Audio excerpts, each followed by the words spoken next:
Hai korang, nama aku Tasya, berumur 28 tahun. Hari ini, aku nak kongsi cerita seram aku sewaktu di kuarantin kerana positif COVID-19 di salah sebuah hospital di utara tanah air. Dipendekkan cerita, aku telah dibawa ke ward COVID sehari selepas disahkan positif. Secara kebetulan, aku ditempatkan di ward yang sama housemate aku, Nana, ditempatkan. Aku tiba di sana lebih kurang pukul 7 malam. Urusan pendaftaran mengambil masa lebih kurang sejam, termasuk briefing dan sebagainya. Setelah semuanya selesai, aku ke katil aku untuk berehat.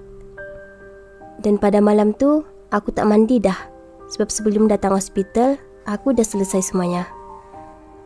Selepas tu, aku tertidur sehinggalah jam menunjukkan pukul 11 malam. Pada ketika tu, baru aku teringat yang aku belum solat maghrib dan isya. Keesokan harinya, aku tersedar dalam pukul 5.30 pagi. Aku tengok keadaan di sana masih lagi gelap.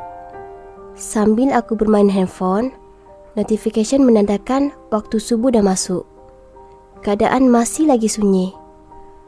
Jam hampir menunjukkan pukul 7 pagi dan masih ramai yang sedang lena di ulit mimpi. Aku bangun untuk tunaikan solat subuh dan menggantikan solat maghrib dan isya yang aku tinggal semalam. Aku pun gagahkan diri untuk ke tandas, walaupun takut sebab keadaan masih lagi sunyi. Setibanya aku di tandas, aku tengok kawanku, Nana, baru keluar dari bilik shower. Aku menegurnya. Aku cakap, awalnya kau mandi. Dia pun cakap, aku bukan mandilah, tapi buang air kecil, sambil sengih-sengih. Aku yakin dia takut ke tandas, sebab tandas agak ke belakang. Aku pun terus mengambil wuduk dan kembali ke katilku untuk menunaikan solat.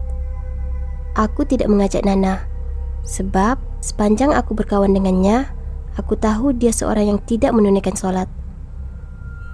Selepas selesai, aku baring dan WhatsApp Nana untuk ajak berborak. Tapi tidak dibalas. Dalam pukul 9 pagi, barulah Nana balas aku dan dia minta maaf sebab lambat balas. Dia kata dia baru bangun. Aku pun terkejut. Aku tanyakan dia, bukan kau udah bangun ke tadi pagi? Dia pun jawab, mana dah? Aku hanya berdiam diri. Kalau bukan Nana, then siapa yang aku tegur tadi? Kejadian seram kedua berlaku beberapa hari sebelum aku keluar. Lebih kurang pukul 2 pagi. Aku terjaga sebab terasa ingin membuang air kecil. Kerana bimbang akan terkencing dekat katil, aku ke meja nurse untuk ajak salah seorang daripada nurse tu untuk teman aku. Aku pun bagi taulah hasrat aku, dan salah seorang nurse bersetuju untuk teman aku.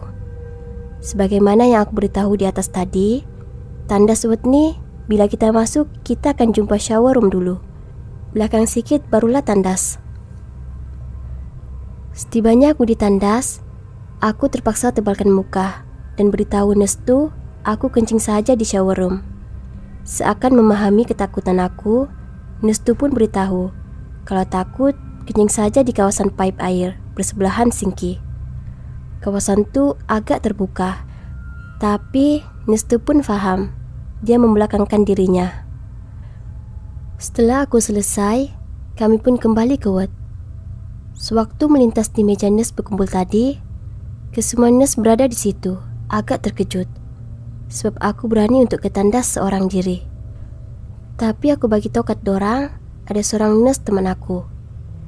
Berkerut muka mereka, sebab pada malam tu hanya ada 3 orang sahaja yang bertugas, dan semua tidak teman aku. Meremang bulu roma aku bila dapat tahu perkara tu.